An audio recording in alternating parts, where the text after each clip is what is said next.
Assalamualaikum warahmatullahi wabarakatuh.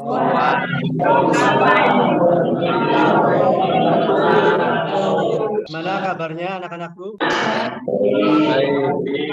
Terima kasih. Mudah-mudahan kalian selalu diberi kesehatan oleh Tuhan Yang Maha Kuasa sehingga kalian bisa mengikuti pembelajaran pada hari ini meskipun via daring ya, lewat Zoom meeting. Untuk memulai pembelajaran hari ini, alangkah baiknya kita berdoa dalam hati ini.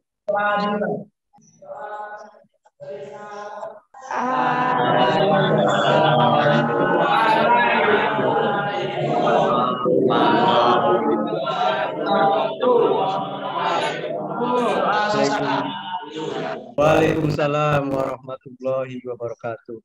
Jadi, mohon berdiri untuk menyanyikan lagu Indonesia bersama-sama sebagai salah satu rasa nasionalisme.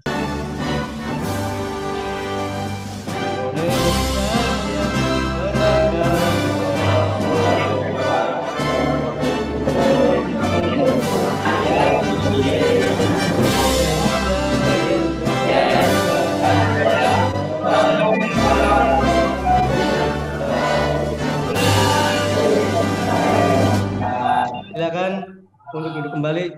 Sebelum mulai pembelajaran, kita absen. Yasina, Dede, oke, semuanya hadir semua. Terima kasih. Kata-kata motivasi yang pertama yaitu sayangi orang tuamu dengan prestasi belajarmu. Yang kedua, sesungguhnya masa depan ditentukan oleh dirimu sendiri. Apakah kalian semangat? Apa fungsi dari alat ukur mekanik mikrometeroskop? Ada yang masih mengingatnya? Saya, Pak. Silakan. Mikrometeroskop dapat digunakan untuk mengukur dimensi luar dari benda yang sangat kecil maupun tipis seperti kertas, pisau silet maupun kawat. Terima kasih, Pak. Terima kasih. Jawabannya sangat signifikan sekali. Kasih tepuk tangan yang sudah mengingatkan materi sebelumnya. Ada yang ditanyakan, barangkali kalian udah membaca. Tujuan dari pengukuran diameter blok silinder. Ada yang mau menjawabnya? Saya, Pak. Berdasarkan teori yang saya baca, untuk mencari tahu blok silinder mengalami keausan atau tidak. Baik, ya, pengukuran silinder Borgek pada diameter blok silinder itu untuk mengecek keausan, ovalan, kemudian ada baret atau tidak. Bapak kasih tambahan ya, bahwa sesungguhnya tujuan akhirnya adalah untuk melakukan pengkorteran apabila sudah aus dan sudah mengalami ukurannya tidak sama antara tengah, atas, dan bawah pada blok silinder. Kasih tepuk tangan yang sudah menjawabnya.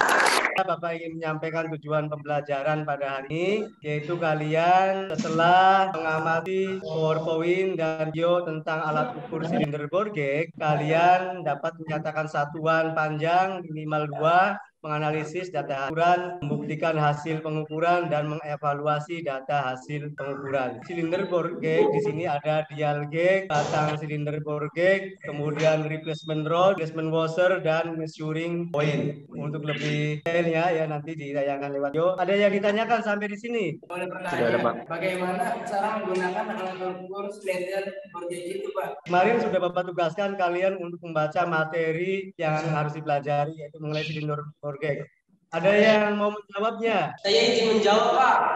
Cara mengukur diameter silinder dengan memasukkan ke titik pengukuran pertama, maka jarum dial gauge akan bergerak. Goyangkan Borgek, lalu perhatikan titik terjauh jarum dial gauge bergerak. Benar sekali. Kasih tepuk tangan kelompok 5 yang sudah menjawab. Silakan kalian amati video pembelajaran hari ini. Cara membaca alat ukur CBG yaitu add 2 jarum di papan dial gauge menunjukkan jarum kecil pada angka 1 dan jarum besar pada angka 30. Hasil pembacaan dari pengukuran ini adalah 1,3 mm. Apakah masih ada yang perlu ditanyakan kembali? Tanya, Pak. Saya masih belum paham cara mengkalibrasi pada alat ukur ini. Pertanyaan yang baik sekali mengenai kalibrasi. Ada yang sudah memahami tentang kalibrasi? Saya ingin menjawabnya, Pak. Cara mengkalibrasi silinder Borgek. Pertama, ambil hasil mikrometer, lalu set mikrometer ke hasil pengukuran. Langkah kedua, masukkan silinder Borgek ke dalam mikrometer, maka jarum akan bergerak. Langkah ketiga, putar skala dial gauge agar angka 0 berdekatan dengan jarum. Kuis mengenai hasil pengukuran silinder Borgek. Baca dan kalian tulis hasil pengukurannya berapa. 3 menit saja. Jadi hasil pengukurannya adalah 0,06 mm ditambah 3 mm sama dengan 3,3 mm. Tangan dong yang sudah mempresentasikan. Supaya kalian tidak penat ya. Supaya begini cerah, yuk kita ikuti bersama-sama ayat berikutnya. Ayo kita semangat. Ayo kita semangat. Meraih prestasi. Meraih prestasi. Demi masa depan kita. Agar hidup bahagia. Bersama SMK bisa. SMK bisa.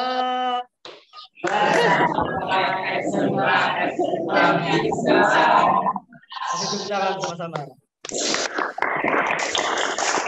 Yaitu LKPD-nya bisa kalian lihat di WA grup ya, yang tepat untuk melakukan pengukuran menggunakan silinder bor gauge. Yang keempat, lengkapilah tabel yang kosong dan presentasikan hasil kerja kelompoknya. Nah ini bisa kalian lihat ya, ini pengukuran diameter pada sumbu Y, sumbu X, ada X1, X2, X3, Y1, Y2, Y3. Ini ada Kawasaki Bliss Air dengan diameter 53 mm. Itu standar dari pabrik. Kemudian Honda Supra X125 dengan diameter 52,4 mm. Dan Suzuki Satria dengan diameter 56. Kemudian dari hasil pengukuran menggunakan silinder bor gauge, ini sudah ditentukan hasil pengukurannya ya. Dan kalian melakukan sebuah analisis dari data ini. Menganalisis dan yang terakhir kalian buat kesimpulan. Diskusikan secara bersama-sama dengan anggota kelompoknya. Silakan diskusikan anak-anak. Ya, kelompok 1, kelompok 2, kelompok 3, kelompok 4, dan kelompok 5 ya. Silakan kalian lakukan penyimpulan, kalian menentukan berapa replacement washer dan replacement rod ya. Nanti hasil jawaban kalian dipresentasikan ya. Dan kalian jawabannya kirim ke WA group. Nanti akan Bapak ambil WA group tersebut. Bapak kasih waktu 10 menit saja. Ternyata di sini kelompok 2 juga mengirimkan. Silakan dipresentasikan kelompok 2 hasil LKPD-nya. Pak, saya ingin menyampaikan hasil laporan diskusi bersama anggota kelompok 2 bahwa blok silinder Honda Supra X125 dengan standar pabrik 52,40 mm, hasil pemeriksaan menggunakan fiber kaliber 52,50 mm. Maka pengukuran pada silinder bor gauge menggunakan attachment rod 50 mm dan attachment washer 4 mm. Hasil analisis data.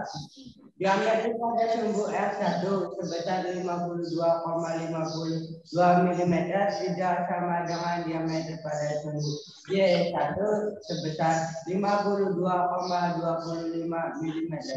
Diameter pada sumbu F2 sebesar 52,54 mm. Tidak sama dengan diameter pada sumbu Y1 sebesar 52,53 mm. Diameter pada sumbu F3 sebesar 52,46 mm. Tidak sama dengan diameter pada sumbu Y1 Y3 sebesar 52,42 mm.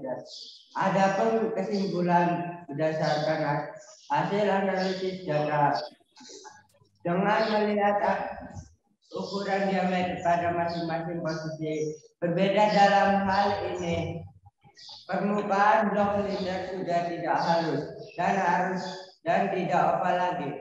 Oleh karena itu harus dikotor dan dioperasikan. Kasih tepuk tangan untuk kelompok 2 yang sudah mempresentasikan hasil kerjasamanya. Kelompok 1, silakan untuk mempresentasikan. Bahwa blok silinder Kawasaki dengan standar diameter pabrik 53 mm.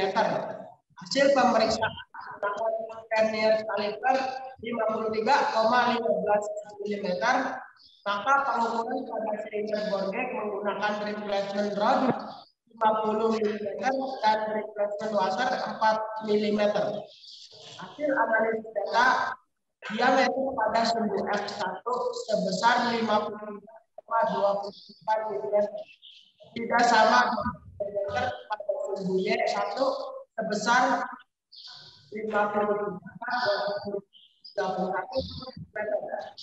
Diameter pada sebesar 2,25 mm. Tidak sama dengan sebesar 53,27 mm. Adapun kesimpulan berdasarkan hasil analisis data dengan melihat ukuran diameter pada masing-masing kondisi berbeda-beda, dalam hal ini tidak halus dan tidak oval lagi. Oleh karena itu harus kasih tepuk tangan buat kelompok 1 yang sudah mempresentasikannya dengan baik. Kelompok 3. Bahwa blok silinder Suzuki Satria dengan standar diameter pabrik 56 mm. Hasil pemeriksaan menggunakan vernier kaliper 56,20 mm. Maka pengukuran pada silinder borgek menggunakan replacement rod 55 mm dan replacement washer 2 mm. Hasil analisis data dari hasil pengukuran silinder borgek, diameter pada sumbu X1 sebesar 57,40 mm tidak sama dengan diameter pada sumbu Y1 sebesar 57,42 mm. Diameter pada sumbu F2 sebesar 57,45 mm tidak sama dengan diameter pada sumbu Y2 sebesar 57,44 mm. Diameter pada sumbu F3 sebesar 57,43 mm tidak sama dengan diameter pada sumbu Y3 sebesar 57,46 mm. Berdasarkan hasil analisis data kami menyimpulkan bahwa permukaan blok silinder Suzuki Satria sudah tidak halus dan tidak oval lagi. Oleh karena itu harus dikonter agar permukaan halus seperti baru nanti. Terima kasih, Pak. Terima kasih. Kelompok 3 sudah mempresentasinya dengan baik. Kasih tepuk tangan buat kelompok 3. Ada yang ditanyakan sampai di sini? Yakin sudah paham semua? Oke. Kalau kalian yakin sudah paham semua, nah ini linknya ya, ada email, nama, dan kelas juga ditulis. Bapak kasih waktu 5 menit saja ya, soalnya dalam bentuk pilihan ganda. Sudah ada yang menjawab 14 siswa, 80. Bisa dilihat anak-anak, nilai kalian sudah bagus-bagus nih ya. Berarti kalian sudah betul-betul memahami apa yang telah Bapak sampaikan lewat Zoom meeting ini. Apakah ada yang ditanyakan sampai di sini? Tidak ada, Pak. Oke, kalau nggak ada, coba ada yang mau menyimpulkan pembelajaran pada hari ini. Pak, saya menyampaikan kesimpulan pembelajaran hari ini. 1. Untuk mengukur garis tengah dan kelautan silinder bukan boros lain sebagainya. Dalam bentil otomatis sebagai alat ukur yang biasa digunakan untuk mengukur diameter dalam memiliki ketelitian bagian silinder replacement rod, washer, dan servoid. 4. Menggunakan silinder borgek cara mengintegrasi lebih dahulu dengan mengatur awal kilometer sepuluh. Kemudian pilih replacement rod dan kalibrasi dan pengukuran. Terima kasih sudah menyimpulkan hasil pembelajaran pada hari ini oleh kelompok 1 yang mewakilinya. Kasih tepuk tangan buat kelompok 1 semuanya. Merefleksikan ya kegiatan pembelajaran pada hari ini. Bapak ingin merefleksikan kegiatan pembelajaran hari ini. Pertanyaan yang pertama, Apa yang menginspirasimu dalam pembelajaran hari ini? Saya sangat terbantu jika dalam keadaan pandemi COVID, sistem pembelajaran mode daring menggunakan Zoom meeting. Tangan buat kelompok 5 yang sudah menjawab. Mohon kalian dikumpulkan kembali buku-bukunya, nanti mengingatkan materi untuk kegiatan pembelajaran selanjutnya, yaitu mengenai prosedur dalam keadaan darurat, ya, tolong dipelajari. Belum diakhiri, semoga ilmu yang kalian dapatkan bermanfaat dan diakhiri dengan membaca doa terlebih dahulu. Silakan dipimpin doanya. Sebelum mengakhiri pembelajaran hari ini, alangkah baiknya berdoa dahulu. Doa